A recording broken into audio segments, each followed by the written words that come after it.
الحمد لله نحمده ونستعينه ونستغفره ونؤمن به ونتوكل عليه ونعوذ بالله من شرور أنفسنا ومن سيئات أعمالنا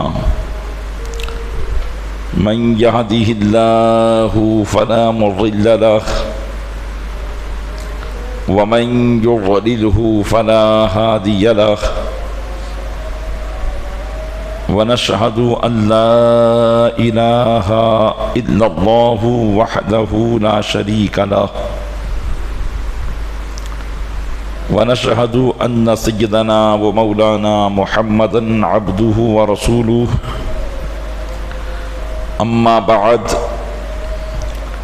فأعوذ بالله من الشيطان الرجيم بسم الله الرحمن الرحيم قال رسول الله صلى الله تعالى عليه وسلم من يريد الله به خيرا يفقهه في الدين صدق رسول الله صلى الله تعالى عليه وسلم۔ آئیے سب سے پہلے ہم اور آپ آقا نامدار مدینے کے تاجدار دونوں عالم کے مالک و مختار نائب پروردگار گلشن ہستی کی اولین فصل بہار کے دربار گوہر بار میں درود پاک کا قیمتی ہار پیش کریں۔ اللہم صلی علی سیدنا شفیعنا نبینا و مولانا محمد معدن الجود والکرم وآلہ وبارک وسلم۔ عقیدت و محبت کے ساتھ ایک مرتبہ اور پڑھیں، اللہم صلی علی سیدنا شفیعنا نبینا و مولانا محمد معدن الجود والکرم وآلہ وبارک وسلم۔ گنبد خضراء کے تصور کے ساتھ ایک مرتبہ اور پڑھ دیں، اللہم صلی علی سیدنا شفیعنا نبینا و مولانا محمد معدن الجود والکرم منبع العلم والحلم والحکم وآلہ واصحابہ وبارک وسلم۔ صلاۃ و سلاما سرمدا دائما ابدا علیک یا رسول اللہ۔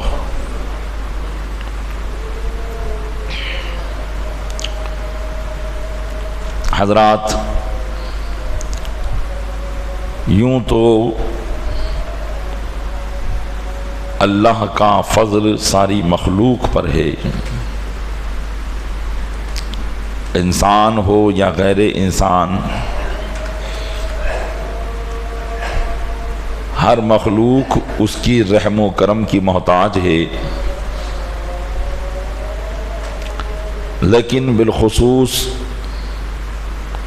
اس کا رحم و کرم ساری مخلوق میں انسان پر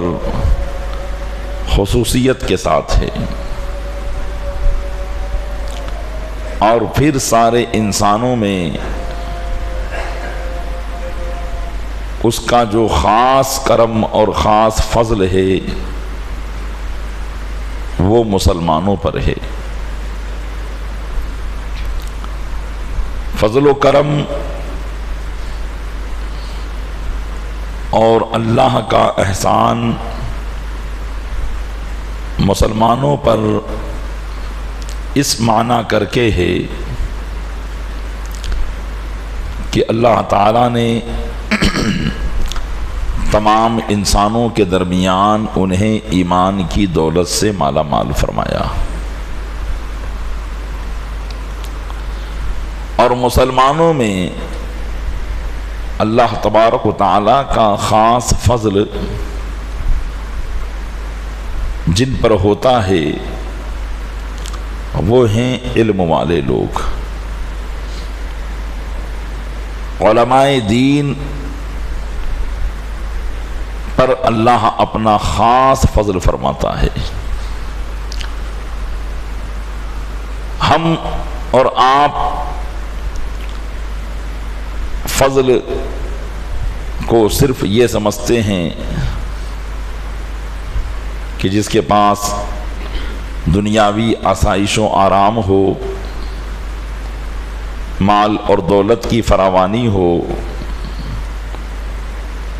کبھی بیماری اس پر نہ آتی ہو، ہمیشہ تندرست اور صحت مند ہو، اس پر اللہ کا فضل ہے۔ یقیناً یہ بھی اللہ ہی کا فضل ہے، لیکن یہ نعمت ایسی نعمت ہے جو کبھی انسان کے لیے آزمائش بھی بن جاتی ہے۔ اسی وجہ سے ان نعمتوں کی کثرت جن لوگوں کے پاس ہوتی ہے وہ گناہوں کی طرف زیادہ متوجہ ہو جاتے ہیں۔ مال اللہ کی ایک نعمت ہے، لیکن یہ نعمت انسان کے لیے زحمت بنتی ہے، آزمائش بنتی ہے، اور بندہ اسی نعمت کے ذریعے گناہوں میں مبتلا ہو جاتا ہے۔ اللہ عز و جل کی نافرمانیوں میں اپنے مال کو خرچ کرتا ہے۔ صحت و تندرستی بھی اللہ کی نعمت ہے۔ کہا جاتا ہے ایک تندرستی 1000 نعمت۔ یقیناً یہ اللہ عز و جل کی نعمت ہے، لیکن یہ نعمت بھی انسان کے لیے زحمت بن جاتی ہے۔ انسان اپنی طاقت کے بلبوتے ہی پر تو غریبوں پر، مظلوموں پر ظلم کرتا ہوا نظر آتا ہے، اپنی صحت و تندرستی کے بلبوتے ہی پر تو وہ گناہوں کے کام کرتا ہوا نظر آتا ہے کہ اس کے پاس تندرستی ہے تو اس تندرستی کے ذریعے وہ گناہ کے کام کرنا اس کے لیے آسان ہو جاتا ہے۔ ایک بوڑھا آدمی جو اپنی تندرستی کو کھو بیٹھا اور اب اس کے جسم میں کوئی جان نہیں ہے، اگر وہ کوئی گناہ نہ کرے تو یہ کوئی بڑے تعجب کی بات نہیں ہے۔ تعجب کی بات تو یہ ہے کہ ایک جوان آدمی جو تندرستی کے ساتھ ہے، صحت و تندرستی کے ساتھ ہے، اور وہ گناہ نہیں کر رہا ہے، تو یہ بڑے تعجب کی بات ہے کہ گویا کہ اس نے اللہ کی دی ہوئی اس نعمت کو صحیح کام میں لگا دیا ہے۔ ایک غریب آدمی فضول خرچیاں نہیں کرتا، یا وہ گناہ کے کام جو پیسوں کے بلبوتے پر کیے جاتے ہیں وہ نہیں کرتا، تو یہ کوئی تعجب کی بات نہیں ہے، کیونکہ اس کے پاس پیسہ ہی نہیں ہے۔ اگر پیسہ ہوتا تو ہو سکتا ہے کہ وہ بھی ان گناہوں میں مبتلا ہو جاتا، لیکن ایک وہ شخص جس کے پاس پیسہ بھی ہے، شہرت بھی ہے، دولت بھی ہے، طاقت بھی ہے، قوت بھی ہے، لیکن ان ساری چیزوں کے باوجود وہ اللہ کی نافرمانیوں سے رکا ہوا ہے، اپنے مال اور دولت کو اللہ کی نافرمانی میں خرچ نہیں کرتا، تو واقعی بڑے تعجب کی بات ہے کہ وہ ان سارے گناہوں کے اسباب ہونے کے باوجود بھی گناہوں سے بچا ہوا ہے۔ تو عرض یہ کر رہا تھا کہ یہ عام نعمتیں ایسی ہیں جو کبھی کبھی انسان کے لیے زحمت بن جاتی ہے، بلکہ اکثریت دیکھا جائے تو یہی ہے کہ ان نعمتوں کا جن کے پاس حصول ہوتا ہے، جن کے پاس ان نعمتوں کی زیادتی ہوتی ہے، وہ گناہوں میں مبتلا ہوتا ہے۔ ایسے ہی اللہ کی ایک نعمت علم بھی ہے، اور علم بھی ایک نعمت ہے،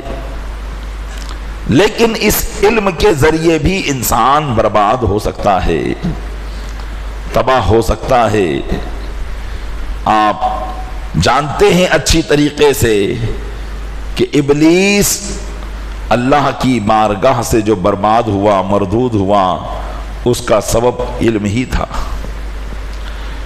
علم کی بنیاد ہی پر تو اس نے یہ کہا تھا انا خیر من، میں اس سے بہتر ہوں، کیونکہ وہ اپنے آپ کو ملک الملائکہ سمجھتا تھا، فرشتوں کا استاذ تھا، اور ہزاروں سال عبادتیں اس نے کی تھی، تو علم کی بدولت بھی انسان گمراہ ہو سکتا ہے۔ تو پتہ چلا کہ یہ نعمت بھی ایسی نعمت ہے جو انسان کو برباد کر سکتی ہے اور اس کے لیے گناہوں کا سبب بن سکتی ہے اور اللہ سے دوری کا سبب بن سکتی ہے۔ تو یہ آپ دیکھتے چلے جائیں کہ نعمت ایک نعمت کی حیثیت سے اگر ہوگی تو وہ نعمت انسان کو ضرور آزمائش میں مبتلا کر دے گی اور اس کو ضرور گناہ کے کاموں میں مبتلا کرے گی۔ آپ جانتے ہوں گے یا نہیں جانتے تو سنیے کہ بڑے بڑے لوگ جنہوں نے اسلام کی مخالفت کی، بلکہ اسلام لانے کے باوجود بظاہر اسلام کا لباس پہننے کے باوجود انہوں نے اسلام کے اندر طرح طرح کی بدعتیں اور عقائد میں طرح طرح کی باتیں جو پیدا کی جس سے انسان کے لیے گمراہیت کا راستہ کھل جاتا ہے۔ تو ان کے جتنے بھی سرغیرہ تھے، بڑے بڑے سردار تھے، یہ کوئی جاہل نہیں تھے، یہ سب بڑے بڑے علم والے تھے، لیکن ان کے علم نے ان کو گمراہ کر دیا۔ بزرگوں سے پاک رضی اللہ تعالیٰ عنہ کی بارگاہ میں چند لوگ آئے، علماء تھے، ان میں سے کچھ وہ تھے کہ ہم تو ان کی بارگاہ میں جائیں گے تو ان سے فیض حاصل کریں گے، ان کی علم کی برکتیں حاصل کریں گے، اللہ نے ان پر جو اپنا خاص فضل کیا ہے اس فضل سے کچھ حصہ ہم بھی طلب کریں گے۔ لیکن ان میں ایک ابن سقا نام کا عالم تھا، اس نے کہا کہ میں تو ایسے سوال ان سے پوچھوں گا کہ وہ اس کا جواب نہیں دے پائیں گے۔ چنانچہ وہ آپ کی بارگاہ میں آیا، اپنے علم کی بنیاد پر آیا اور گستاخانہ لہجے کے ساتھ آیا، برباد ہو گیا، اور اس کا اسی علم نے اس کو تباہ و برباد کر دیا۔ اور جو ادب کے ساتھ آئے تھے وہ آپ کی بارگاہ سے ولایت کا تاج لے کر چلے گئے۔ تو دیکھیے یہ علم ہے، یہ بھی ایک نعمت ہے، لیکن یہ نعمت علم بھی انسان کو دھوکے میں ڈال سکتی ہے، یہ نعمت علم بھی انسان کو اللہ کی بارگاہ میں ناکام کر سکتی ہے۔ آخر کار پھر وہ نعمت کیا ہے کہ جس نعمت کے سبب ہم سرخروئی حاصل کر سکیں، جس نعمت کے سبب ہم اللہ کی بارگاہ میں کامیابی حاصل کر سکیں۔ ہم نے تو دین کا علم حاصل ہی اس لیے کیا تاکہ اللہ کی بارگاہ سے کچھ فضل مل جائے، اس کا انعام مل جائے، اس علم کے ذریعے ہم بہت سے کام کر سکے۔ لیکن یہ علم بھی اگر ہمارے لیے زحمت بن سکتا ہے تو ہم کہاں جائیں گے؟ تو آئیے پیارے اسلامی بھائیوں، خطبے کے بعد میں نے جو حدیث پاک پڑھی، میرے آقا صلی اللہ علیہ وسلم ارشاد فرماتے ہیں کہ اللہ کی بھلائی کس پر ہوتی ہے، اللہ بھلائی کس کے ساتھ فرماتا ہے؟ ارشاد فرمایا من یرید اللہ بہ خیرا یفقہہ فی الدین، جسے اللہ تبارک و تعالی جس کے ساتھ بھلائی کا ارادہ فرماتا ہے تو اس کو دین کی سمجھ عطا کر دیتا ہے، اس کو دین کی سمجھ عطا کر دیتا ہے۔ جس کے ساتھ اللہ بھلائی کا ارادہ کرے، اب اللہ جس کے ساتھ بھلائی کا ارادہ کر لے تو ظاہر سی بات ہے کہ جسے اللہ ہدایت دے اسے کوئی گمراہ نہیں کر سکتا، اور جسے وہ گمراہ کر دے اسے کوئی ہدایت نہیں دے سکتا ہے۔ ہم خطبے میں پڑھتے ہیں من یہدہ اللہ فلا مضل لہ ومن یضللہ فلا ہادی لہ، جسے اللہ ہدایت دے اسے کوئی گمراہ کرنے والا نہیں، اور جسے گمراہ کر دے اسے کوئی ہدایت دینے والا نہیں ہے۔ تو اسی طریقے سے یہاں پر اللہ کی تمام نعمتوں میں وہ نعمت کس کے پاس ہے جس کے ساتھ اللہ بھلائی کا ارادہ کرنا چاہتا ہے۔ اللہ کے محبوب فرماتے ہیں کہ جس کے ساتھ اللہ بھلائی کا ارادہ فرماتا ہے یفقہہ فی الدین، اسے دین کی سمجھ عطا کر دیتا ہے، دین کی سمجھ۔ علماء فرماتے ہیں کہ یہاں سے دو باتیں معلوم ہوئی۔ ایک تو یہ کہ محض قرآن و حدیث کو رٹ لینا یہ علم دین نہیں ہے۔ قرآن و حدیث کو رٹ لینا کہ آدمی نے قرآن یاد کر لیا حافظ قرآن بن گیا، یہ علم نہیں ہے۔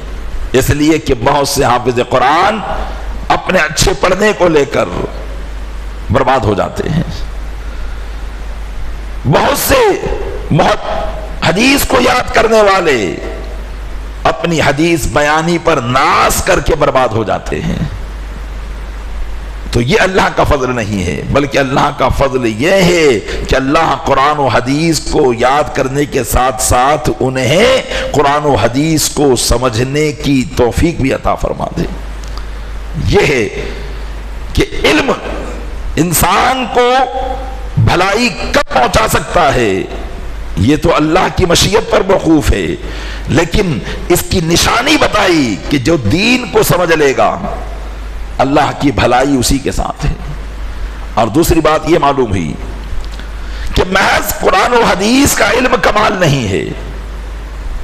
ورنہ قرآن و حدیث کا علم حاصل کرنے والے بہت سے وہ ہیں جو گمراہ ہیں، بہت سے وہ ہیں جنہوں نے اللہ کو اللہ کے مقام پر نہ رکھا، نبی کریم صلی اللہ علیہ وسلم کی شان میں توہین کر بیٹھے۔ جتنے بھی اسلام کے نام پر آپ مذاہب دیکھتے ہیں وہ اپنے آپ کو کیا کہتے ہیں کہ ہم مسلمان ہی تو ہیں، لیکن ان کا علم ان کو کبھی توہین رسالت کی طرف لے جاتا ہے، ان کا علم ان کو کبھی خدا کے جھوٹ بولنے کی طرف لے جاتا ہے، ان کا علم کبھی خدا میں عیب کو بتانے کی طرف لے جاتا ہے۔ تو پتہ چلا کہ محض قرآن و حدیث کا علم بھی یہ کمال نہیں ہے، کمال یہ ہے کہ اللہ تبارک و تعالی اسے قرآن و حدیث کو سمجھنے کا علم عطا فرما دے، اسی کو عطا فرمایا۔ ارشاد فرمایا من یرید اللہ بہ خیرا یفقہہ فی الدین، جس کے ساتھ اللہ بھلائی کا ارادہ فرما لیتا ہے اس کو دین کی سمجھ عطا فرماتا ہے۔ میرے آقا صلی اللہ علیہ وسلم اپنے صحابہ کو یہ دعا دیتے تھے، اللہم فقہہ فی الدین، اے اللہ اس کو دین کی سمجھ عطا فرما، اللہم علمہ الکتاب، اے اللہ اس کو کتاب سکھا